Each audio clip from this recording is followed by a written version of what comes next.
Il est 12h à Mandoumba dans l'arrondissement de Matom, département d'Union-Ekele. Bienvenue au journal de la mi-journée sur Culture FM.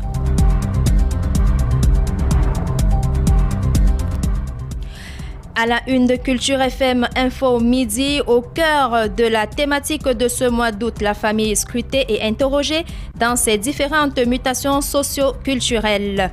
Quelle vision et quelle solution apporte l'Église catholique romaine? La sœur Aurélie Angèle Penda, une bénino-camerounaise assistante sociale de profession et titulaire d'un master en théologie de la pastorale familiale en fonction au diocèse des Eka, en parle dans cette édition du journal.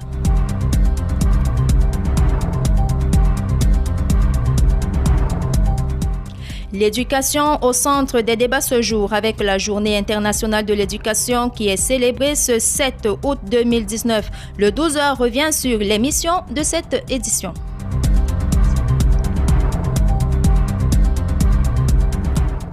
Enfin, en culture, nous parlerons du Festival culturel de Mahomi dans l'arrondissement des Eka, lancé depuis le 27 juillet 2019. Culture FM Info Midi en questionne les motivations et la périodicité de cet événement qui en est à sa 7e édition. C'est tout pour le sommaire, le développement dans un instant.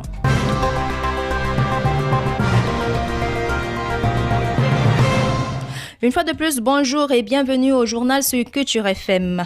La famille subit les contre-coups des mutations socio-culturelles. Les tensions socio-politiques se répercutent de manière insidieuse sur la cellule familiale, influencée par la civilisation contemporaine marquée par l'utilitarisme, l'individualisme et la cupidité.